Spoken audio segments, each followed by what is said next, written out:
كيفاش نصايبوا البيتزا ديال المقله بواحد الطريقه اللي سهله وبسيطه كتجي لذيذه وبنينه وفيها واحد المذاق اللي رائع. تبع معايا باش نوريك الطريقه، راه سهله وبسيطه، المكونات راه اقتصاديه. وإلا عجبك الفيديو خلي واحد القليل، ما تخسر حتى شي حاجه وشي دعوه ديال الخير، باش المره الجايه نخليك فيديوهات اللي هي جديده. تبع معايا الطريقه.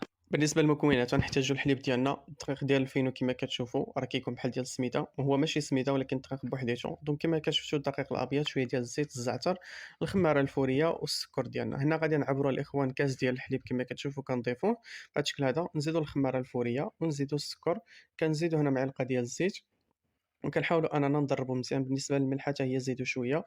كما شفتوا الاخوان هنا كنزيدوا الدقيق ديالنا، كنضيفوا الدقيق الابيض من الفوق وكنخلطوا مزيان.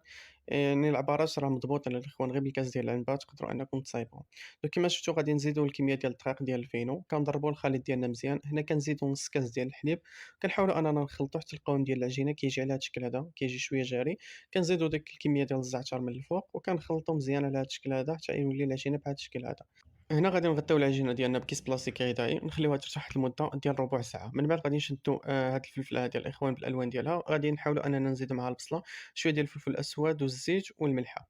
غادي نشدو هنايا نضيفو واحد المطيشه، نزيدو عليها مطيشه ديال الحك معلقه كبيره، شويه ديال الفلفل الاسود، شويه ديال الثومه والزعتر والزيت من الفوق، وكنديرو كلشي فوق البوطه وكنخليهم انهم يتشحروا. بالنسبه للفلفله ما تخليوهاش بزاف، غير تشد راسها شويه حقاش باقي غادي نطيبوهم في الفران.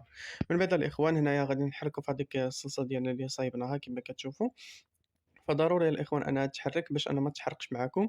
هنايا من بعد الإخوان كنزيدو معلقة صغيرة ديال السكر على حسب الحموضية، وهنا غادي نزيدو شوية ديال الماء ونخلطو مزيان كما كتشوفوا، شوية ديال الملحة، وهنا كنخلطو الخليط ديالنا وهنا كيكون واجد. من بعد غادي نشدو العجينة ديالنا بهاد الطريقة هادي، كنحاولوا أننا نجيبو واحد المقلة ندهنوها بالزيت، وهنا كنخويو العجينة ديالنا وكنحاولوا أننا نسرحوها على طول داك المقلة هذاك.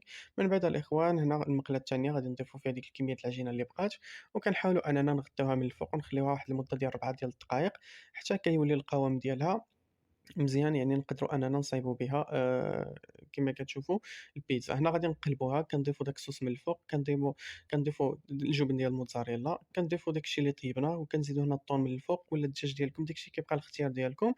وبنفس الطريقة العجينة الأخرى، الصوص، شوية ديال الجبن، شوية ديال الفلفلة، شوية ديال الطون، شوية ديال الزيتون الإخوان، وكنديروا الجبن من الفوق وكنخليوها طيب على خاطرها ونغطيوها. وهذه هي النتيجة، كتجي سهلة وسريعة الإخوان وبصحة وراحة. وإلا عجبك لا فيديو خلي واحد القليل، ما تخسر حتى شي حاجة، وشي دعوة ديال الخير.